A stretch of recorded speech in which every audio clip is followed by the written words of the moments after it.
Hello guys, welcome to our channel philosophical study. सबसे पहले आप सभी को बहुत बहुत थैंक यू हमारे साथ जुड़ने के लिए। उम्मीद करूंगा आप लोग बहुत अच्छे हैं और आपका प्रिपरेशन बहुत अच्छे तरीके से चल रहे होंगे। तो गाइस, मैं राहुल मंडल साथ करता हूँ आप सभी को इस Jammu and Kashmir set exam analysis session में। तो उम्मीद करूँगा आप लोग फर्स्ट सेशन को देखे हैं अच्छे से। ये हमारा सेकेंड सेशन है, तो बाकी जो क्वेश्चंस पेंडिंग रह गए थे ठीक है उसको देखेंगे। और आप लोग फर्स्ट सेशन में जो क्वेश्चन को बोल रहे थे कि ये गलत है ठीक है उसको भी हम लोग इस सेशन में देखेंगे। तो चलिए सेशन को स्टार्ट करते हैं। तो सेशन को स्टार्ट करने से पहले कुछ रूल्स है। रूल्स वही है ठीक है, आप लोगों को हर क्वेश्चन में आंसर करने के लिए 10 सेकंड टाइम मिलेगा ठीक है। नीचे देखो जो लाइव कमेंट ऑप्शन है उसको क्लिक करो, उसको क्लिक करके बाद अपना आंसर जो है भेजते रहिए। और इस सेशन को लाइक करके अपने दोस्तों के साथ ज़रूर शेयर कीजिए ताकि और भी सारे जुड़ जाए ठीक है, तभी तो पढ़ाई करने में मज़ा आएगा ना। तो चलिए जल्दी जल्दी शेयर कीजिए। तो चलिए फर्स्ट क्वेश्चन आपके सामने स्क्रीन पे ये रहा। अकॉर्डिंग टू जैनिज्म, मतलब जैन धर्म के अनुसार option A, the cause of bondage is birth and the cause of release is समाधि। मतलब बंधन का कारण जन्म है और मुक्ति का कारण समाधि है। Option B, the cause of bondage is asrava and the cause of release is nirjara. मतलब बंधन का कारण आश्रव है और मुक्ति का कारण निर्जरा है। Option C, the cause of bondage is asrava and the cause of release is samvara. बंधन का कारण आश्रव है और मुक्ति का कारण संबर है। या फिर option D, the cause of bondage is adharma and the cause of release is dharma. मतलब बंधन का कारण अधर्म है और मुक्ति का कारण धर्म है। तो इनमें से कौन सा राइट है ये आप लोगों को बताना होगा। तो जल्दी से इस क्वेश्चन का आंसर दीजिए।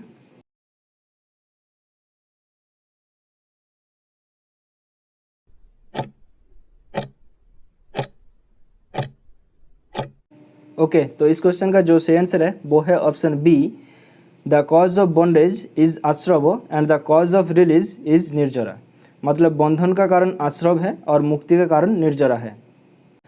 तो देखो जो जैन फिलोसफी है उन लोगों ने मुक्ति के लिए उन्होंने दो मार्ग की बात किया है। पहला है संबर और दूसरा है निर्जरा, राइट। तो संबरा के जो काम है ठीक है वो क्या है कि आत्मा में कर्मफुद्गल को रोध करना, राइट। और निर्जरा का जो काम है वो क्या है कि आत्मा में जो पहले से ही कर्मफुद्गल है राइट उसको विनाश करना। तो देखो जो संबरा है ठीक है, संबरा के माध्यम से जो कर्मफुद्गल है उसको रोध करने के बाद भी जो जीव है ठीक है वो मोक्ष लाभ नहीं कर सकते, क्योंकि उसके पहले जो कर्मफुद्गल है ठीक है उसको तो नहीं विनाश किया है ना। तो जो निर्जरा है ठीक है वो ये कर्मफुद्गल को विनाश करता है। तो ये निर्जरा के द्वारा ही ये मुक्ति संभव होती है ठीक है। तो देखो यहाँ पर ऑप्शन बी हमारा करेक्ट आंसर हो जाएगा। अब देखो संबरा 5 टाइप्स होते हैं ठीक है, ये याद रखो। अमिथ्यात्व, विरति, अप्रमाद, अकसाय एंड अजोग ठीक है। तो ये सारे याद रखो। Who among the following mentioned a distinction between authentic and inauthentic forms of existential discourse?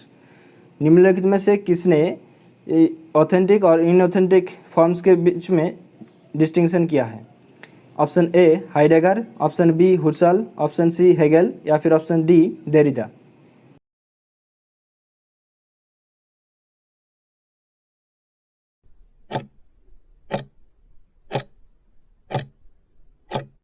Okay, तो इस क्वेश्चन का जो सही आंसर है वो है ऑप्शन ए हाइडेगर।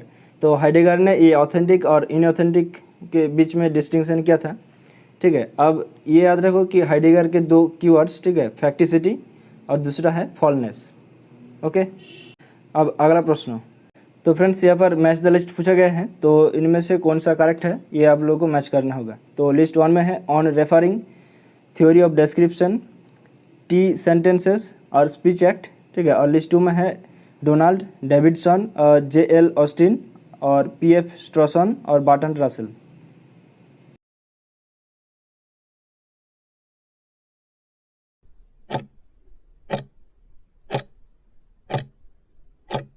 यस, तो इस क्वेश्चन का जो सही आंसर है वो है ऑप्शन डी।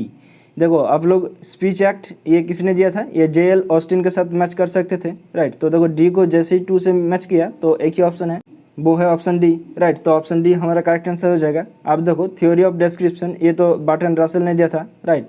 और ऑन रेफरिंग ये पीएफ स्टॉर्सन ने लिखा था, और टी सेंटेंस ये डोनाल्ड डेविडसन ने दिया है, ठीक है। तो ये सारे याद रखो। अब नेक्स्ट प्रश्न पर आते हैं। A syllogism is invalid if, तो एक सिलोजिज्म कब इनवैलिड होते हैं? Option A, it has only 3 terms. Option B, it has a middle term. Option C, it has 2 negative premises. या फिर option D, it has 3 propositions.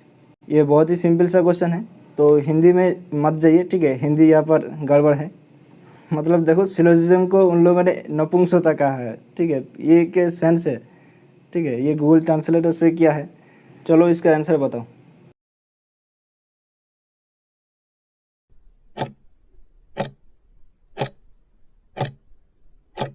Yes, तो इस question का जो सही आंसर है वो है option C, it has 2 negative premises. तो दोनों नेगेटिव प्रीमाइसेस अगर रहेगा तभी ये इनवैलिड होगा, राइट। अगर एक नेगेटिव प्रीमाइसेस है तो भी ठीक है, तब ये कंक्लूजन पर ये नेगेटिव होना चाहिए, ठीक है, तभी ये वैलिड होगा। तो देखो वैलिड कहाँ पर होता है? It has only 3 terms, right. ये तो बिल्कुल सही है। It has a middle term, middle term तो रहना जरूरी है। इट हैज़ 3 प्रोपोजिशन, ये तो सिंपल है, राइट। अब अगले प्रश्न पर आते हैं। Consider the following sentences in the light of Plato's metaphysics and mark the correct quotes। तो प्लेटो के तत्वमीमांसा के आलोक में निम्नलिखित कथनों पर विचार कीजिए और सही कोट को चिन्हित करें। तो option 1, what is truly real is not the objects we encounter in sensory experience. मतलब जो वास्तव में वास्तविक है वो वस्तु नहीं है जिनका हम संवेदो अनुभव में सामना करते हैं। या फिर option 2, forms can only be grasped intellectually. मतलब रूपों को केवल बौद्धिक रूप से समझा जा सकता है। या फिर option 3, forms are just ideas और concepts in the mind of someone. मतलब रूप किसी के मन में बस विचार या अवधारणाएं है। तो इस क्वेश्चन का जल्दी से आंसर दो।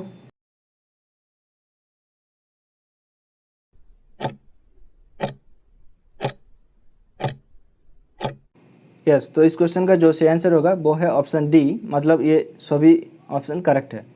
देखो what is truly real is not the object we encounter in sensory experience. ये तो बिल्कुल सही है, राइट। तो प्लेटो ने कहा था कि जो कुछ भी हम लोग सेंसरी एक्सपीरियंस से देखते हैं, ठीक है, वो सारे रियल नहीं है, ठीक है। रियल कहाँ पर है? वो आइडियल स्टेट में है। और ऑप्शन 2 पर क्या है? Forms can only be grasped intellectually. ये भी सही है। इंटेलेक्चुअल मतलब माइंड, राइट। तो माइंड में हम लोग आइडियल स्टेट या फिर माइंड बोल सकते हो, ठीक है। तो देखो और 3 में क्या है कि फॉर्म्स आर जस्ट आइडियाज़ और concepts in the mind of someone. ये तो बिल्कुल सही है, ठीक है। तो ऑप्शन डी करेक्ट आंसर होगा। अब अगले प्रश्न पर आते हैं। Which one of the following is true of the God of yoga philosophy. तो निम्नलिखित में से कौन सा योग दर्शन के देवता के बारे में सत्य है? तो option A, he creates the world. मतलब वो दुनिया बनाता है। Option B, he rewards man for good action and punishes him for bad action. वो अच्छे कार्यों के लिए मनुष्य को पुरस्कार करता है और बुरे कार्यों के लिए दंडित करता है। या फिर option C, he is a special kind of purusha. मतलब वो एक विशेष प्रकार का पुरुष है। या फिर ऑप्शन डी, ही ग्रांट्स फ्रीडम। मतलब वो स्वतंत्रता प्रदान करता है। तो इनमें से कौन सा बेस्ट ऑप्शन होगा ये आप लोगों को ढूंढना होगा।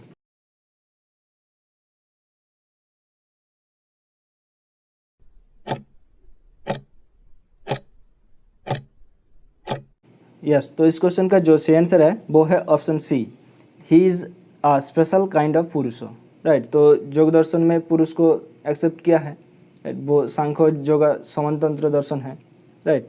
तो देखो पुरुष ये कीवर्ड है, ओके। तो ऑप्शन सी ये करेक्ट आंसर हो जाएगा। अब अगले प्रश्न पर आते हैं। तो ये मैच द लिस्ट पूछा गया है, ठीक है। तो लिस्ट 1 में ऑथर्स का नाम दिया हुआ है और लिस्ट 2 में कुछ ग्रंथ दिया हुआ है। तो इसको मैच कीजिए। तो देखो लिस्ट 1 में है बोर्ड, अर्बन, हेयर और कांट, ठीक है। और लिस्ट 2 में है language of morals, 5 types of ethical theory, metaphysics of morals और फंडामेंटल्स ऑफ एथिक्स।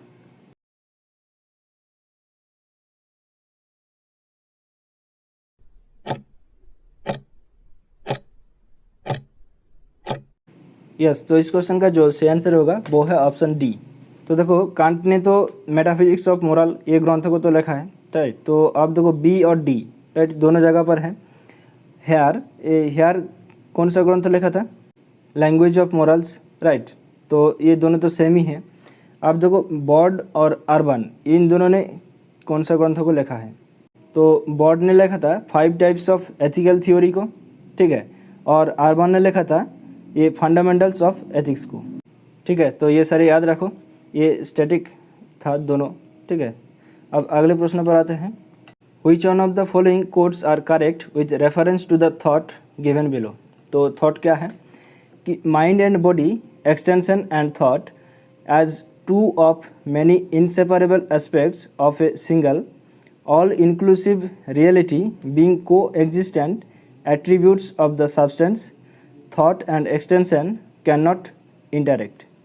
विचार क्या है कि मन और शरीर, विस्तार और विचार एक एकल सर्वसमावेशी वास्तविकता के कोई अविभाज्य पहले में से दो के रूप में पदार्थ, विचार और विस्तार के सह अस्तित्व वाले गुण परस्पर क्रिया नहीं कर सकते हैं।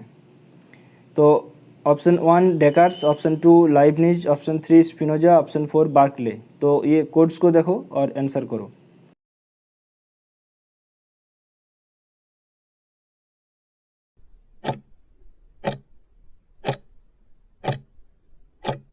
तो देखो जो यहाँ पर थॉट दिया हुआ है, ठीक है, mind and body, extension and thought, तो ये थॉट एंड एक्सटेंशन होता है, राइट। तो ये एक्सटेंशन एंड थॉट नहीं है, ये थॉट एंड एक्सटेंशन होगा, तभी ये आंसर आपको नज़र में आएगा। तो देखो ये डेकार्ट्स ने तो कहा है, right, mind and body to substances, और माइंड का जो एट्रीब्यूट है वो थॉट है और बॉडी का जो एट्रीब्यूट है वो एक्सटेंशन है, राइट। तो 1 तो आएगा, तो 1 के साथ और देखो ऑप्शन 4 भी आएगा, मतलब बार्कले, राइट। तो डेकार्ट्स एंड बार्कले ये दोनों ने ये थॉट को, ये विचार को रखते थे, राइट। अब अगला प्रश्न, लाइबनिज के लिए मोनाड क्या है?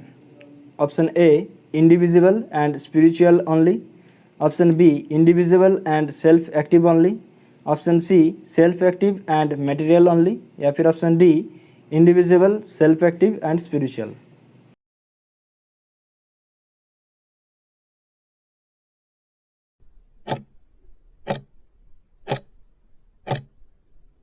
यस, तो इस क्वेश्चन का जो सही आंसर है वो है ऑप्शन डी इंडिविजिबल। ये तो बिल्कुल सही है, राइट। सेल्फ एक्टिव ये भी है, सही है, और स्पिरिचुअल भी है। ओके, तो लाइबनिज के Monod indivisible, self active and spiritual है, और ये विंडोलेस भी है, ठीक है। अब अगले क्वेश्चन पे आते हैं। तो यहाँ पर भी मैच द लिस्ट पूछा गया है, ठीक है। तो मैं एक बार इसको पढ़ देता हूँ, शायद आपको ये ना दिखाए। तो देखो लिस्ट 1 में है ह्यूम, लॉक, बार्कले और डेकार्ट्स, ठीक है। तो लिस्ट 2 में है ऑप्शन 1 पर the idea of causality is not necessarily connected with uniformity. Option 2 पर है God is the real cause of spirits and things. Option 3 पर है the relation of the soul to the body is the nature of the pilot and his machine. Option 4 पर है past experience of constant conjunction. अब इसको match करो।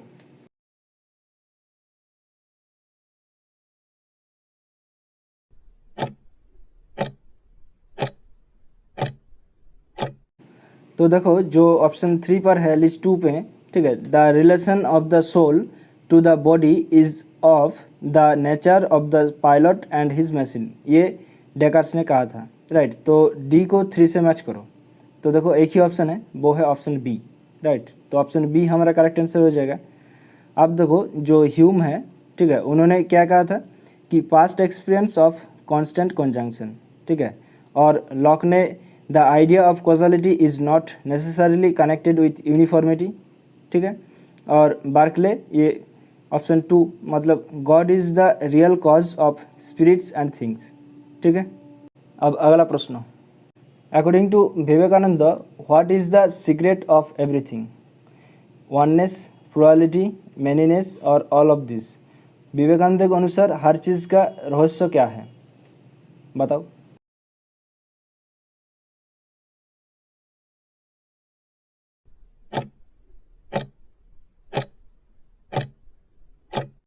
Yes, तो इस question का जो सही आंसर है वो है ऑप्शन ए, एकता, मतलब वननेस, राइट। तो according to Vivekananda, what is the secret of everything? Oneness. ठीक है, ये बिल्कुल सिंपल था। अब नेक्स्ट क्वेश्चन पे आते हैं। The term lesso is associated with which one of the following schools? Lesso शब्द निम्नलिखित में से किस स्कूल से संबंधित है? Option A Buddhism, option B Jainism, option C Sankhya, option D yoga. तो जल्दी इस क्वेश्चन का आंसर दो।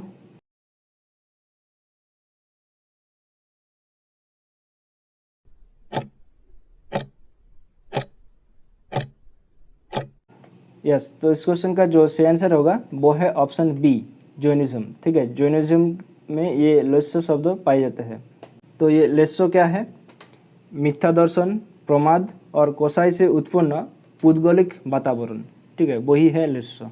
ठीक है, तो ये याद रखो। तो हम लोगों ने इस क्वेश्चन को, ठीक है, पिछले सेशन में किया था। पिछले सेशन मतलब जब 2021 की तैयारी कर रहे थे, ठीक है, तब। अब नेक्स्ट क्वेश्चन पे आते हैं।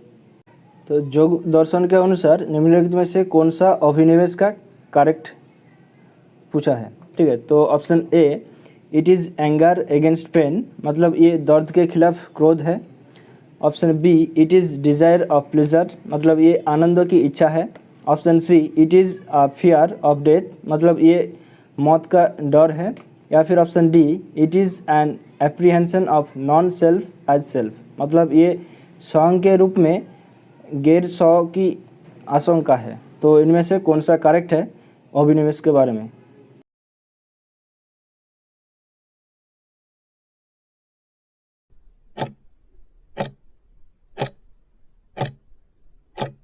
ओके, तो योग दर्शन में अभिनिवेश को हम लोग कहाँ पर पाते हैं? जब हम लोग 5 टाइप्स ऑफ क्लेश के बारे में बात किया था, ठीक है, तब हम लोग ये अभिनिवेश को देखने को मिलते हैं। देखो, अविद्या, अस्मिता, राग, देश एंड अभिनिवेश, राइट। तो अभिनिवेश लास्ट में आते हैं। और अभिनिवेश का जो अर्थ है वो क्या है कि ये मौत का डर है, right. It is a fear of death, वो है अभिनिवेश। तो ऑप्शन सी हमारा करेक्ट आंसर हो जाएगा। ठीक है, अब अगला प्रश्न। Which one of the following is not the गतीय कर्म? तो निम्नलिखित में से कौन सा गतीय कर्म नहीं है? तो ऑप्शन ए दर्शनावरणीय कर्म, ऑप्शन बी ज्ञानावरणीय कर्म, ऑप्शन सी मोहनीय कर्म, ऑप्शन डी अनिर्वचनीय कर्म। तो इनमें से कौन सा कर्म है जो गतीय कर्म नहीं है? बताओ।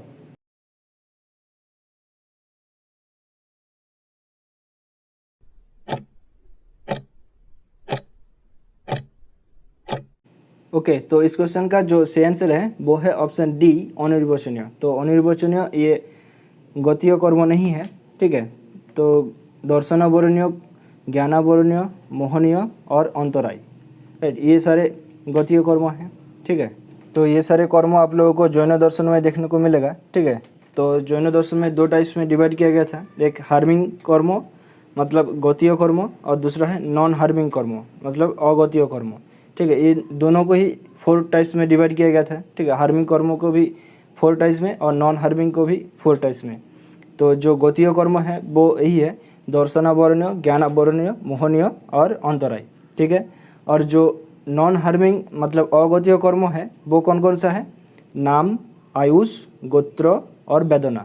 ठीक है, तो ये सारे आपने कॉपी पे लिख लो। ओके, तो ये सिंपल क्वेश्चन है और ये स्टैटिक भी है।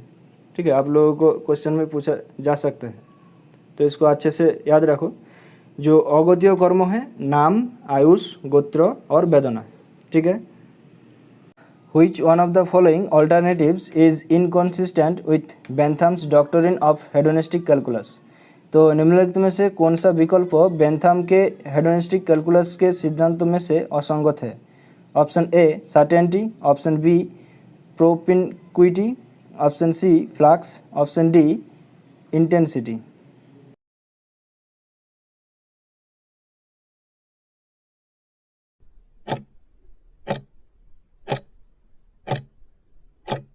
ओके, तो इस क्वेश्चन का जो सही आंसर है वो है option C flux.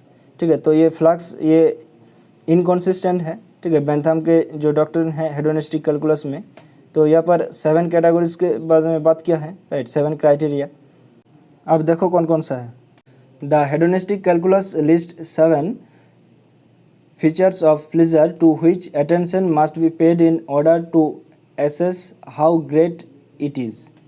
It is a way of determining how great a pain or pleasure will be by the use of a certain action, intensity, duration, certainty, propinquity, fecundity, purity and extent. ठीक है, तो ये सारे आपने copy पे लिख लो। अब अगले प्रश्न पर आते हैं। The idea of God according to Descartes is, तो डेकार्ट्स के अनुसार ईश्वर का विचार क्या है? Option A natural and received from tradition, option B innate and received from God, option C innate but not received from God, option D attained from experiences.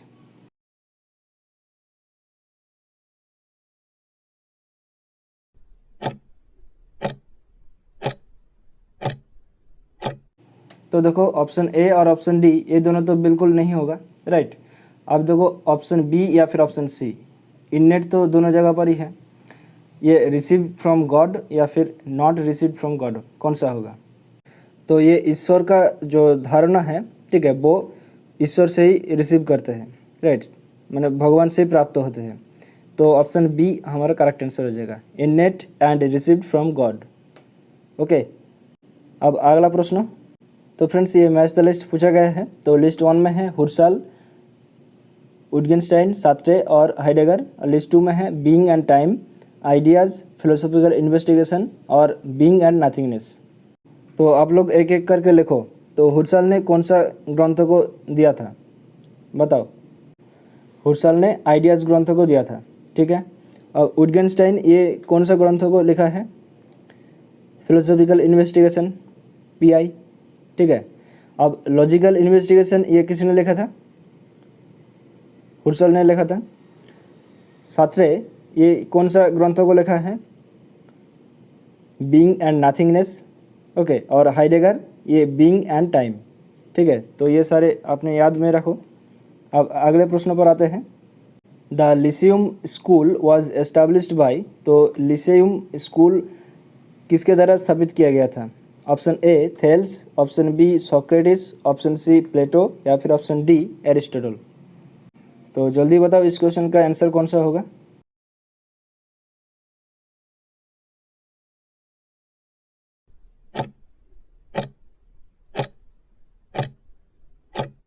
Okay, तो इस क्वेश्चन का जो सही आंसर है वो है ऑप्शन डी एरिस्टोटल।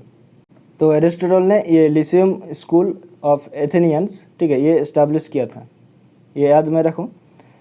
तो Spinoza के अनुसार, ठीक है, निम्नलिखित में से कौन सा विचार सही है?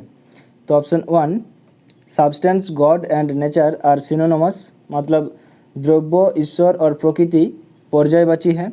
Option 2 God creates the world for the good of man, मतलब ईश्वर मनुष्यों की भलाई के लिए संसार की रचना करता है।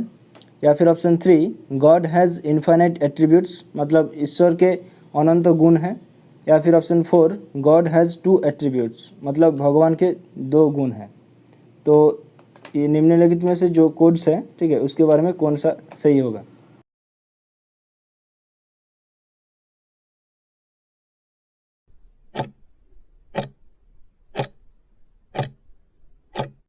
ओके, तो चलो एक एक करके देखते हैं। तो देखो option 1 substance God and nature are synonymous, ये तो बिल्कुल सही है, राइट। उन्होंने कहा था कि substance is equal to God is equals to nature, right.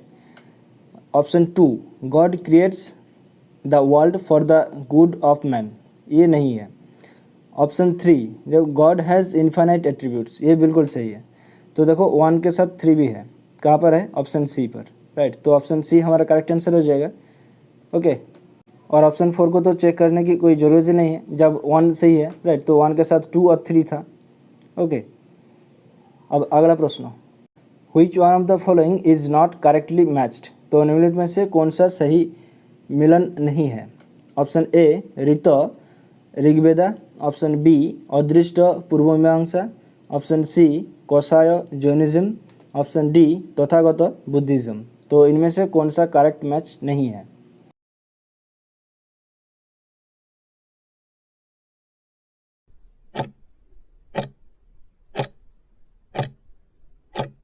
Yes, तो इस क्वेश्चन का जो सही आंसर होगा वो है ऑप्शन बी, अदृष्ट। ये पूर्वमीमांसा ये करेक्ट मैच नहीं हुआ है। क्यों? क्योंकि देखो अदृष्ट ये किसके द्वारा दिया गया था? ये वैशेषिक फिलोसफी के द्वारा दिया गया था, राइट। और पूर्वमीमांसा के द्वारा कौन सा दिया गया था? वो अपूर्व, ठीक है। ओके, अब अगला प्रश्न, which one of the following reasons distinguishes the Jaina ethics from the Buddhist ethics. तो निम्नलिखित में से कौन सा एक कारण है जो जैन नैतिकता को बौद्ध नैतिकता के अलग करते हैं? तो option A ahimsa, option B inflow of karmic matter toward soul, option C desireless, option D rejection of God.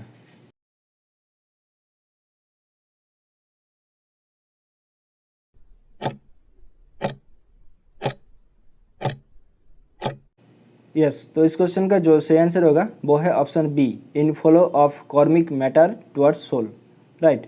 तो देखो अहिंसा ये तो दोनों ने ही सेम कहा है, राइट। डिजायरलेस ये भी सही है, और रिजेक्शन ऑफ गॉड ये भी सही है, राइट। तो देखो ये एक ही ऑप्शन है जो दोनों को अलग करता है, inflow of karmic matter towards soul, मतलब आत्मा की और कर्म द्रव्य का प्रवाह। ओके, अब नेक्स्ट प्रश्न पर आते हैं। द थ्योरी ऑफ त्रिपुटी प्रत्यक्ष is accepted by which one of the following schools. तो निम्नलिखित में से किस संप्रदाय द्वारा त्रिपुटी प्रत्यक्षवाद को सिद्धांत को स्वीकार किया जाता है? तो option A Kumarila Bhatt, option B Prabhakar, option C Kanad, option D Kapila. तो जल्दी बताओ।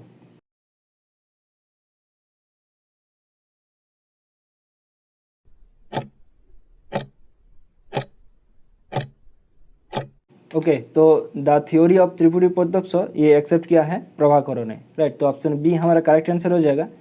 अब ये 3 टाइप्स ऑफ परसेप्शन वो कौन कौन सा है ये आप लोग कमेंट सेक्शन पर कमेंट करके ज़रूर बताइए। अब हम अगले प्रश्न पर आते हैं। तो फ्रेंड्स ये असर्शन और रीजनिंग वाला क्वेश्चन पूछा गया है, ठीक है। तो चार्वाक दर्शन के अनुसार बात किया है। तो असर्शन में क्या है कि perception is only source of knowledge, मतलब धारणा केवल ज्ञान का सूत्र है। और रीजन में क्या है? व्यक्ति कैन नेवर बी एस्टैब्लिश्ड, व्यक्ति कभी स्थापित नहीं किया जा सकती। तो ये कौन सा करेक्ट है, कौन सा गलत है, या फिर ये करेक्ट एक्सप्लेनेशन है या नहीं है, कमेंट सेक्शन पे बताओ।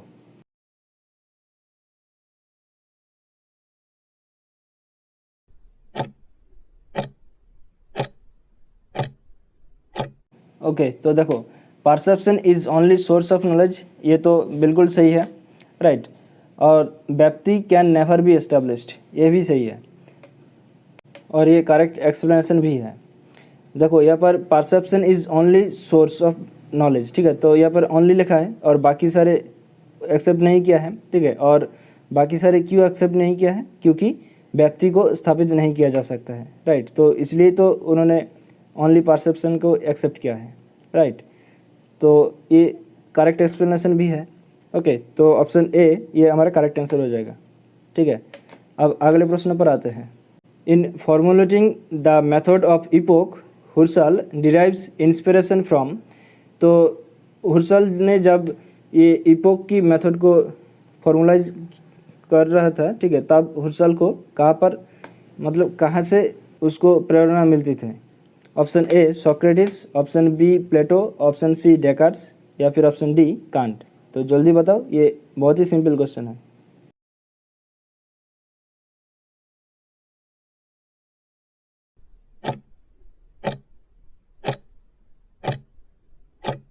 यस, तो इस क्वेश्चन का जो सही आंसर होगा वो है ऑप्शन सी डेकार्ट्स। तो डेकार्ट्स से इसको ये प्रेरणा मिलती थी जब ये उन्होंने इपोक की मेथड को फॉर्मुलाइजिंग किया था, ठीक है। डेकार्ट का जो मेथड ऑफ डाउट था, ठीक है, वह से। अब नेक्स्ट प्रश्न पर आते हैं। We are thrown into the world is the statement of. तो हमें दुनिया में फेंक दिया जाता है, ये कथन किसका है? Option A Nietzsche, option B Camus, option C Sartre, या फिर ऑप्शन डी हाइडेगर।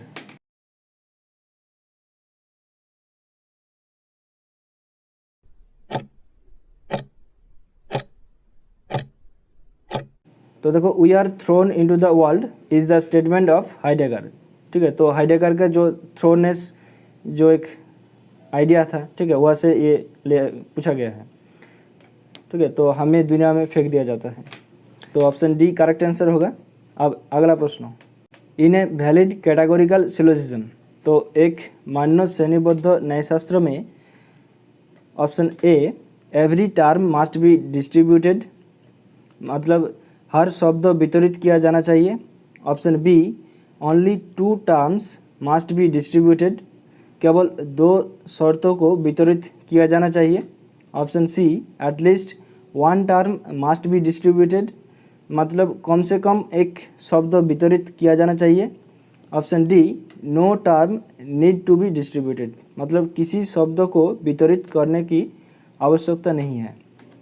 तो ये कौन सा होगा, बताओ।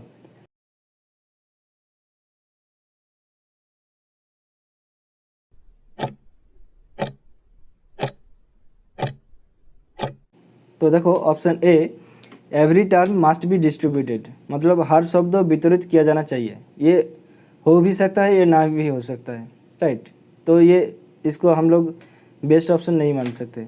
Option B only 2 terms must be distributed, केवल 2 शर्तों को वितरित किया जाना चाहिए, ये भी हम नहीं मान सकते। देखो जो ए आई आई फिगर है, ठीक है, तो ए प्रोपोजिशन में सब्जेक्ट टर्म डिस्ट्रीब्यूशन होता है, आई प्रोपोजिशन में कोई टर्म डिस्ट्रीब्यूशन नहीं होता है, राइट। तो एक टर्म तो डिस्ट्रीब्यूशन होता है, तो ये ऑप्शन गलत हो जाएगा, राइट।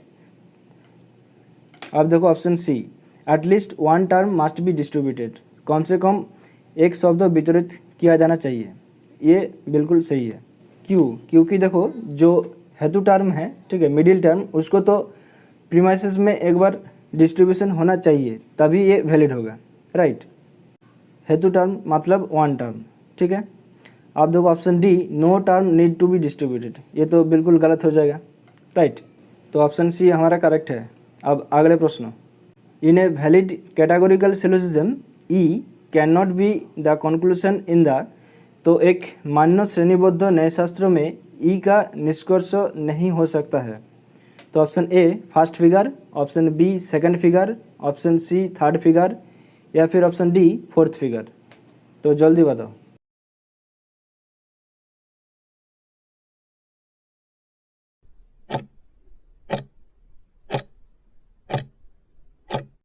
ओके, तो देखो जो फर्स्ट फिगर है वहाँ पर देखो बारबारा मतलब ट्रिपल ए, ठीक है, डेरी मतलब ए डबल आई, सिलारेंट मतलब देखो ई ए ई, राइट। तो ई तो लास्ट में आ रहा है, राइट, ये ई कंक्लूजन है, तो ये नहीं होगा फर्स्ट फिगर। अब सेकंड फिगर केमिस्ट्रीज, ये तो बिल्कुल गलत है, राइट। तो सेकंड फिगर भी नहीं होगा, क्योंकि ये पहले ई चला आएगा। मतलब जो फर्स्ट फिगर है, ठीक है, सेकंड संस्थान का, तो वो तो कंक्लूजन पर ई आ रहा है, राइट। केमिस्ट्रीज मतलब ए डबल ई, ठीक है। अब देखो जो थर्ड फिगर है, ये हमारा सही आंसर होगा।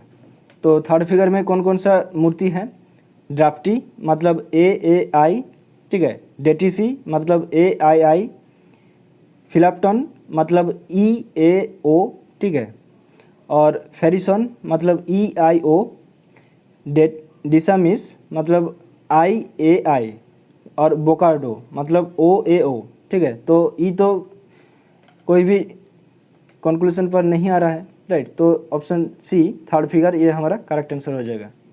ओके, अब हम बात करेंगे जिस क्वेश्चन में आप लोगों का कल डाउट था, ठीक है, तो उसके बारे में बात करेंगे।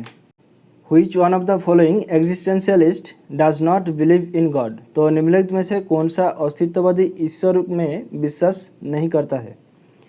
तो Soren Kierkegaard, option B Martin Heidegger, option C Karl Jaspers, या फिर ऑप्शन डी गैब्रियल मार्शल।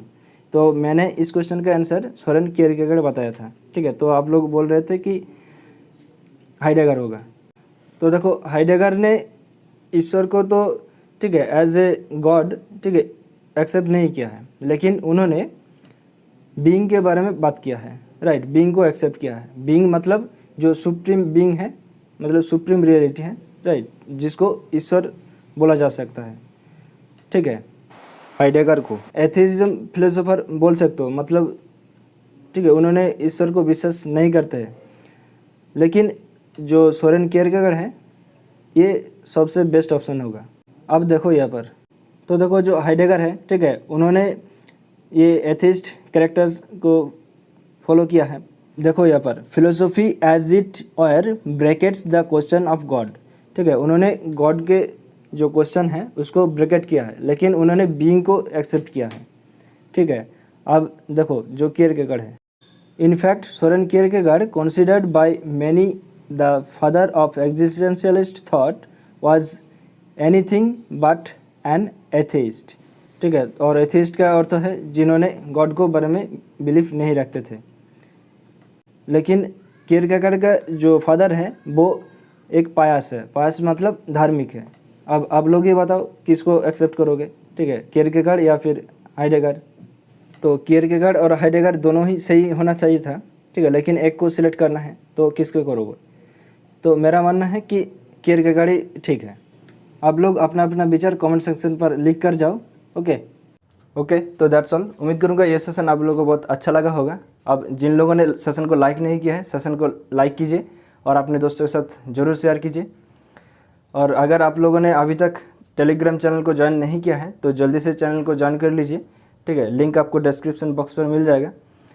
तो टेलीग्राम चैनल को जुड़ने से आपको बहुत सारे बेनिफिट्स मिलने वाला है, ठीक है। तो इतने सारा बेनिफिट्स है, ठीक है, और आप लोगों को पता चल जाएगा कि यार एग्ज़ाम के अलर्ट डेट आप लोगों को मिल जाएगा, ठीक है। तो आप उसका एडवांटेज ले सकते हो। और उसके साथ साथ अगर आप लोगों ने फेसबुक पेज को फॉलो नहीं किया है, लाइक कीजिए, फॉलो कीजिए और अपने दोस्तों के साथ भी शेयर कीजिए। ओके, तो चलिए मिलते हैं अगले सेशन पर। तब तक के लिए हंसते रहे, मुस्कुराते रहे और चित्त को शांत रखकर अपने प्रिपरेशन को आगे लेकर चले। Thank you, bye bye, take care, ध्यान रखिएगा दोस्तों। जय हिंद, बाय।